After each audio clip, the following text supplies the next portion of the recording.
உலகமெங்கும் வாழும் தமிழ் நெஞ்சங்களுக்கு சித்தர் வாக்கு ஜோதிடத்தின் மூலம் பால சித்தர் பாலஜனா சிறந்த நல் வணக்கங்களை தெரிவித்துக் கொள்கிறேன். இந்த நிகழ்ச்சி கண்டிப்பாக உங்கள் அத்தனை பேர் வாழ்க்கையிலும் நல்ல ஒரு தொழில் மாற்றத்தை, நல்ல திருமண யோகத்தை, நல்ல சொத்து சுகங்கள் பெறக்கூடிய யோகத்தை, இந்த நிகழ்ச்சியும் எல்லாரும் சிறந்த யோகத்தை பெறக்கூடிய ஒரு நல்ல நிகழ்ச்சியாக அமைய வேண்டும். அது நடக்கல, இது நடக்கல, அங்க போய் பார்த்தீங்க அந்த வேதனை இங்கேயும் வரக்கூடாது. சரி, இன்னைக்கு நிகழ்ச்சிக்கு போவோம். எப்படி இருக்கீங்க? நல்லா இருக்கணும். இந்த நிகழ்ச்சியை பார்க்குற ஒவ்வொருத்தரும் நல்லா இருக்கணும். அதுக்காகத்தான் நான் இந்த விளக்கத்தை கொடுத்துக்கிட்டே இருக்கேன். சொல்லுக சொல்லின் பயனுடைய சொல்லற்க சொல்லில் பயனில்லா சொல். பயனில்லா விஷயத்தை பேசி எந்த பிரயோஜனம் இல்லை. அப்படிங்க இப்படி உங்களுக்கு என்ன நடக்கணும் அதுதான் இந்த நிகழ்ச்சியில். சரி, இன்னைக்கு ஐப்பசி மாச பலன்கள். இன்னைக்கு என்ன பார்க்க போறோம்னா, ஐப்பசி மாத பலன்கள் யாருக்கு பார்க்க போறோம் அப்படின்னா, விருச்சிக ராசிக்கு. விருச்சிக ராசிக்கு ஐப்பசி மாத பலன்களை நம்ம பார்க்க போறோம். ஒவ்வொரு மனிதனுடைய வாழ்க்கை என்பது மிகப்பெரிய பெருங்கடலில் பயணிப்பது போன்று. அப்படி அந்த பெருங்கடலில் அவன் வாழ்க்கை பயணிக்கும் பொழுது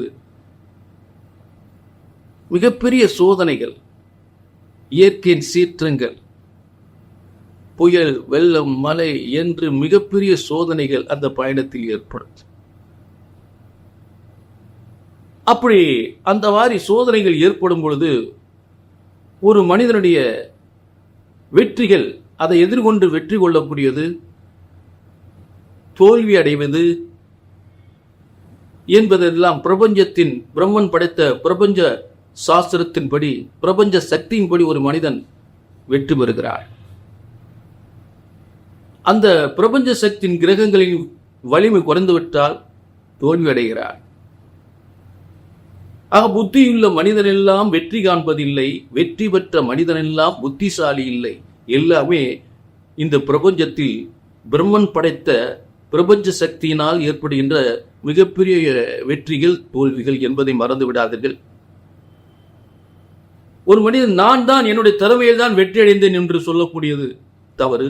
எல்லாமே பிரம்மனின் பிரபஞ்ச சக்தியில் ஏற்படுகின்றது. பிரம்மனின் பிரபஞ்ச சக்தியில் மட்டும்தான் ஒரு மனிதன் வெற்றி அடைய முடியும். இந்த பிரபஞ்சத்தில் ஏற்பட்ட அனைத்து சக்திகளுமே ஒரு மனிதனுக்கு சாதகமாக அமையும் பொழுது அவன் மிகப்பெரிய வெற்றி அடைகிறார்.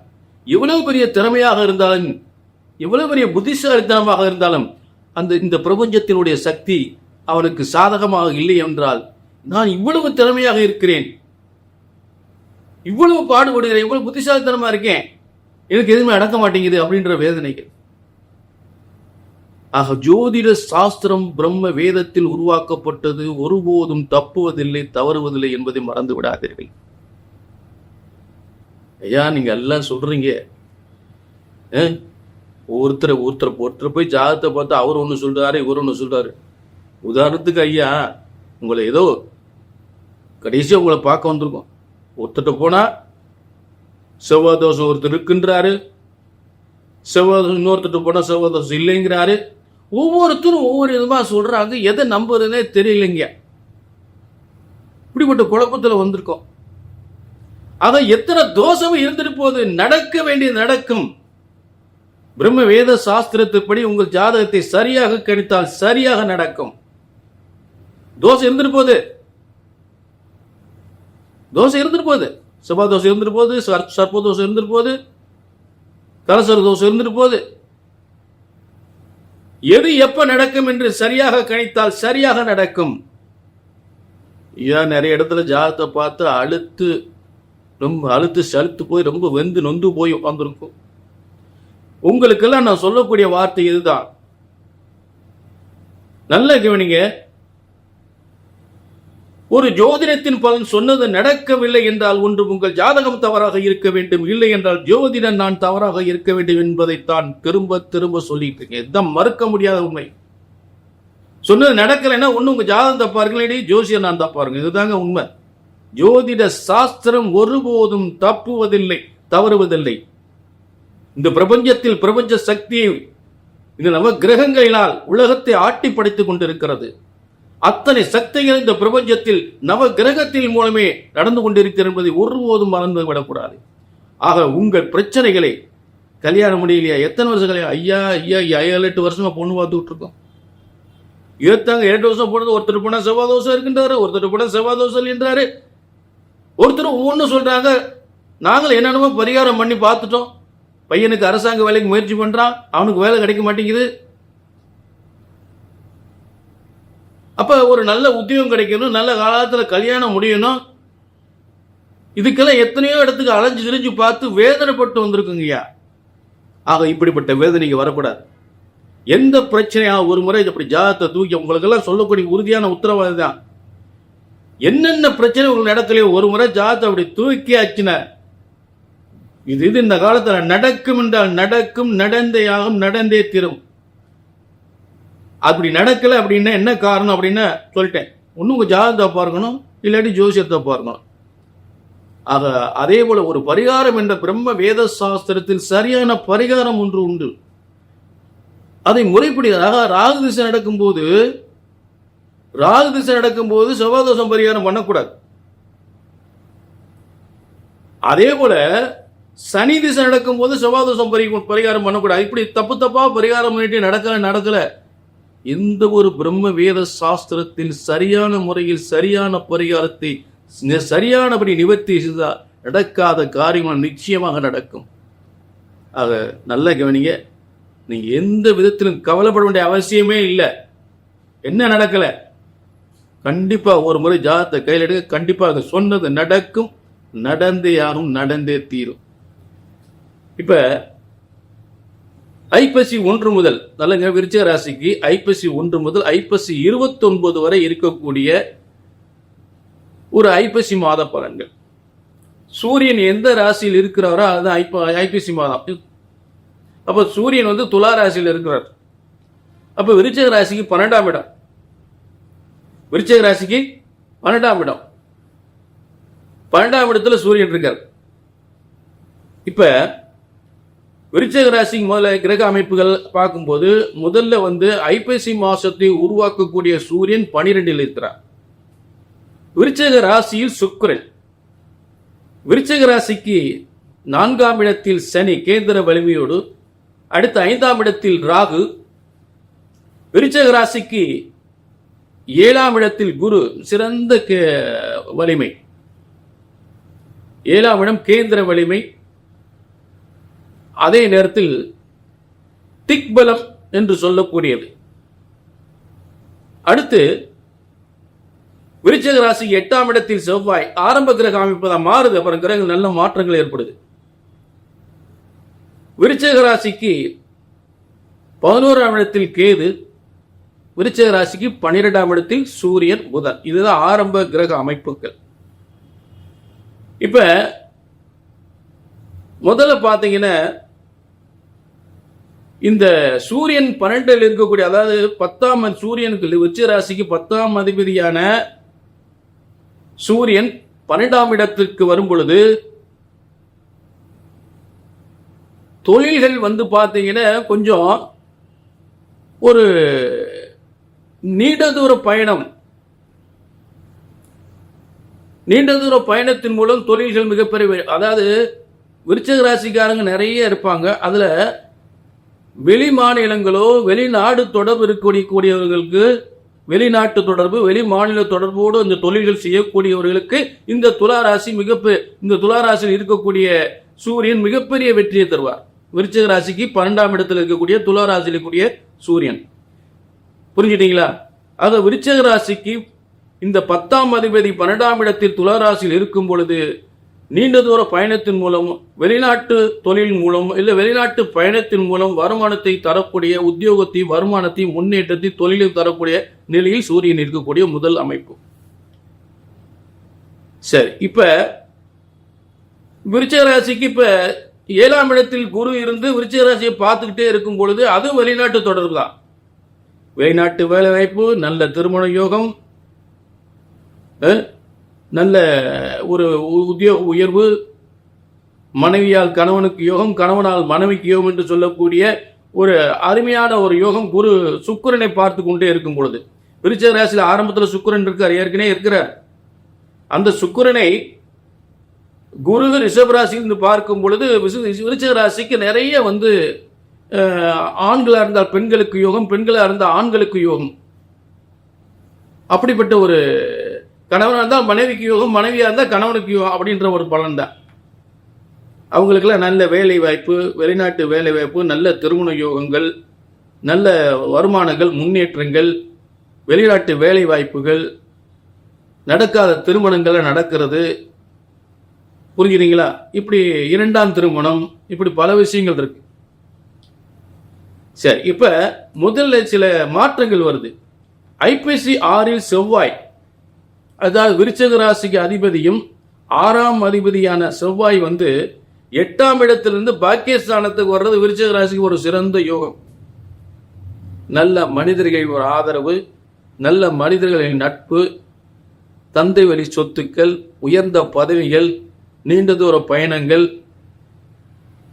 அப்ப இதெல்லாம் வந்து நல்ல ஒரு சிறப்பு பெறக்கூடிய நிலையில் இந்த பலன்கள் நிச்சயமாக உண்டு. செவ்வாய் வந்து ஐப்பசி 6 கடகத்துக்கு நீச வர்க்கோத்துவம் உச்ச பலனை செய்யும். நீச வர்க்கோத்துவம் விருச்சிக ராசிக்கு பாக்கியஸ்தானத்தில் செவ்வாய் மாறும் பொழுது நீச வர்க்கோத்துவம் என்பது உச்ச பலனை செய்யும். புரிஞ்சுக்கிட்டீங்களா? அப்ப ராசிக்கு அதிபதி நீங்க நினைத்த காரியங்கள், யாரை சந்திக்கணும் நினைக்கிறீங்களோ, எப்படிப்பட்ட பதவியை பெறணும்னு நினைக்கிறீங்களோ, எங்க வந்து டிரான்ஸ்பர் ஆகணும்னு நினைக்கிறீங்களோ, அதெல்லாம் கண்டிப்பா சிறப்பா நடக்கும். அதெல்லாம் மாற்றமே இல்லை. அடுத்து ஐப்பசி 8ஆம் தேதி விருச்சகத்தில் புதன் மாறுகிறார். துலா ராசியிலிருந்து விருச்சகத்துக்கு புதன் மாறுறார் குருவின் பார்வையில. அப்ப விருச்சகத்துல வந்து புதன் வரும் பொழுது அங்க ஏற்கனவே சுக்கரன் இருக்கார். மேலும் புதன் அந்த இடத்துல வந்து அந்த கிரக அதாவது ஸ்தான வலிமையை அதிகப்படுத்துறார். அப்ப விருச்சிக ராசிக்கு 11ஆம் அதிபதியா வர்றார். முதல்ல லாபாதிபதியாக வந்து விருச்சிக ராசியில் உட்கார்றார் புதன். செய்கின்ற தொழில் வியாபாரத்தில் ஒரு இடம் மாற்றம், ஒரு உத்தியோகத்தில் இடம் மாற்றம், நண்பர்களால், பயணத்தால், தொழில் வியாபாரத்தால், வருமானத்தால் முன்னேற்றம் பெறுகின்றது. லாபத்தை அதாவது லாபத்தை எந்த ஒரு விஷயமா இருந்தாலும் அதில் முழு வெற்றி பெற்று லாபத்தை அடையக்கூடிய லாபஸ்தானம் வந்து விருச்சிக ராசிக்கு வரும்போது எல்லாமே வெற்றியாக முடியும். தொழில் வெற்றி, வியாபார வெற்றி, வருமான முன்னேற்றங்கள், இடம் மாற்றங்கள், பதவி முன்னேற்றங்கள், கொடுத்த காசு எதிர்பாராத விதமாக கொடுத்த காசு வர்றது, இப்படிப்பட்ட ஒரு யோகங்கள்லாம் சிறப்பு பெறக்கூடிய நிலையில் ஏற்படும். அப்ப திருமணத்தால் யோகங்கள், நட்புகளால் யோகங்கள், ஆண் நட்பு, பெண் நட்பு, பெண்ணாக இருந்தால் ஆண் நட்பு மூலம் யோகத்தை அடைவது, பெண்ணாக இருந்தால் ஆண் நட்பு மூலம் யோகத்தை அடைவது, ஆணாக இருந்தால் பெண் நட்புகள் மூலம் யோகத்தை அடையக்கூடிய ஒரு சிறந்த காலங்கள் இது. அப்படிப்பட்ட ஒரு சிறந்த யோகமான காலமாக இந்த ஐப்பசி மாதம் அமைகிறது. அடுத்து மூன்றாவதாக ஐப்பசி 22ஆம் தேதி சுக்கிரன் வந்து குருவின் வீட்டில், தனுசு ராசியில குருவின் வீட்டில் மாறுறாரு. இது பரிவர்த்தனை யோகம். ரிஷபராசி சுக்கிரன் வீட்டில் குரு இருந்து அதே குருவின் வீட்டில் சுக்கிரன் இருக்கும்போது பரிவர்த்தனை யோகம். தனுசு ராசி குருவினுடைய இடம், அங்க வந்து சுக்கிரன் இருக்கிறார். ரிஷபராசி வந்து சுக்கிரனுடைய இடம். புரிஞ்சுட்டீங்களா? அந்த சுக்கிரன் இடத்துல குரு இருக்கிறார், குரு இடத்துல சுக்கிரன் இருக்கிறார். இதுதான் பரிவர்த்தனை யோகம். இந்த பரிவர்த்தனை யோகம் என்பது ஐப்பசி 22ஆம் தேதி சிறப்பா இருக்கும். இப்ப விருச்சிக ராசிக்கு தனஸ்தானத்தை, அதான் முதல்ல சொன்ன பாத்தீங்களா, ஆண்களால் பெண்களுக்கு, அதாவது கணவனாக இருந்தால் மனைவின் மூலம் யோகம், மனைவியா இருந்தால் கணவன் மூலம் கணவன், அதாவது மாமனார் விட்டு சொத்து கிடைக்கலாம், இல்ல மனைவிக்கு பெரிய பதவி கிடைக்கலாம், இல்ல கணவன், அதாவது விருச்சிக ராசி பெண்களுடைய கணவருக்கு பெரிய பதவி கிடைக்கலாம், பெரிய வருமானம் கிடைக்கலாம், வியாபாரத்தில் மிகப்பெரிய வருமான முன்னேற்றம் கிடைக்கலாம்.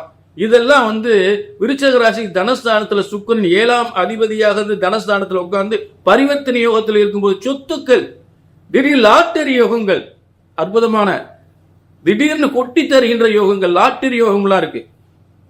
இப்படிப்பட்ட 3 சிறப்பு அம்சங்கள் ஐப்பசி 6, ஐப்பசி 8, ஐப்பசி 22 இதெல்லாம் நான் சொல்லக்கூடிய சிறந்த யோகங்கள் விருச்சிக நிச்சயமா நடக்கும். அப்ப இப்படிப்பட்ட பலன்கள் உங்களுக்கு ஐப்பசி மாதம் விருச்சிக ராசிக்கு சிறப்பாக அற்புதமாக அதிரடி அற்புத பலன்களாக நிச்சயமாக உண்டு. இதில் ஏதாவது உங்களுக்கு சரி வரல, உங்களுடைய ஜாதகத்தில் ஏதாவது பிரச்சனைகள், ஏதாவது உங்கள் தொழில் பந்தங்கள், வியாபாரம் முன்னேற்றம் இல்லாமல் இருக்கிறது, திருமணம் ஆகாமல் இருக்கு, ஏதாவது பிரச்சனை அப்படின்ற ஒரு வேதனை இருந்தா கீழே நம்பர் இருக்கு, நோட் பண்ணிக்கோங்க. பார்த்துருவோம், ஏன் நடக்கல எதுக்கு நடக்கல பார்த்துருவேன். நல்ல திரும்ப திரும்ப சொல்றேன், ஒரு ஜோதிடத்தின் பலன்கள் முதல்ல ஜோதிடம் ஒருபோதும் தப்புவதில்லை, தவறுவதில்லை. ஏன்னா பிரம்ம வேதத்தில் இறைவனால் உருவாக்கப்பட்டதான் ஜோதிட சாஸ்திரம். மனுஷன் படிச்சது இல்லை. எனக்கு நான் ஏசத்துக்கு சொல்லிட முடியாது, ஏசத்துக்கு சொல்லிட முடியாது. இறைவன் உங்க தலையத்தை எப்படி படைச்சிருக்கார், உங்க தலையத்தை எப்படி எழுதியிருக்கார், அதை நன்றாக ஆராய வேண்டும். அந்த ஞானத்தை, பிரம்மனுடைய ஞானத்தை ஏற்று அதை உங்களுடைய ஜாதகத்தை கணிக்கணும். புரிஞ்சுட்டீங்களா? ஆக எங்கெங்கயோ பார்த்த நடக்கல. அதுக்கு காரணம் ஏதா ஒரு ஜோதிடத்தின் பலன் சொன்னது நடக்கவில்லை என்றால் ஒன்று உங்கள் ஜாதகம் தவறாக இருக்க முடியும், இல்லை என்ற ஜோசியர் நான் தப்பா இருக்கும். இந்த 2 காரணம் தாங்க. ஒன்னு உங்க நோட்டு தப்பா இருக்கலாம், நான் தப்பா இருக்கும். ஆக உங்கள் பிரச்சனைகளை பிரம்ம வேத சாஸ்திரத்தின்படி சரியாக கணித்தால் சரியாக நடக்கும். கல்யாணம் முடியல, வேலை கிடைக்கலையா, எத்தனை வருஷம் கல்யாணம் முடியல, எத்தனை வருஷம் வேலை இல்லை, எத்தனை வருஷம் கல்யாணம் முடிஞ்சு குழந்தை இல்லாம இருக்கு, அரசாங்க வேலைக்கு எத்தனை வருஷம் முயற்சி பண்றீங்க, தொழில் ஏன் நாளுக்கு நாளுக்கு மோசமா போய்கிட்டு இருக்கு, வீட்டுல குடும்பத்துல ஒண்ணுக்கு ஏன் பிரச்சனையா இருக்கு, என்ன காரணம், வீட்டுல என்ன செய்வன கோளாறு ஓடுது, பார்த்துட்டங்க. இதுக்கெல்லாம் எங்கெங்கயோ பார்த்துட்டங்க, என்னத்த நடந்துச்சு எங்க வாழ்க்கையில இப்படித்தான் தலையெழுத்து போல. அந்த கவலையை விடுங்க. எந்த பிரச்சனைக்காக ஜாதகத்தை கையில் எடுக்கிறேன், என்ன பார்த்து சரியாக நடக்கின்ற வார்த்தை வரக்கூடாது. ஆக மீண்டும் ஒரு நல்ல நிகழ்ச்சியை சந்திக்கும் வரை எல்லாரும் இந்த நிகழ்ச்சி மூலம் நன்றாக நல்ல யோகங்களை பெற வேண்டும், நல்லது நடக்க வேண்டும். அதுல எந்த மாற்றமே இல்லை. புரிஞ்சுட்டீங்களா? என்னத்தையோ இந்த இடத்துல வந்து உட்கார்ந்து என்னத்தையோ சொன்னோம், என்னத்தையோ பலன் சொன்னோம், என்னத்தையோ பார்த்தோம், என்னத்தையோ போகணும்னு இருக்கக்கூடாது. எல்லாருக்கும் இந்த நிகழ்ச்சியும் நல்லது நடந்தே ஆக வேண்டும். ஆக மீண்டும் ஒரு நல்ல நிகழ்ச்சி சந்திக்கும் வரை உங்களிடமிருந்து விடைபெறுகிறேன். நன்றி, வணக்கம்.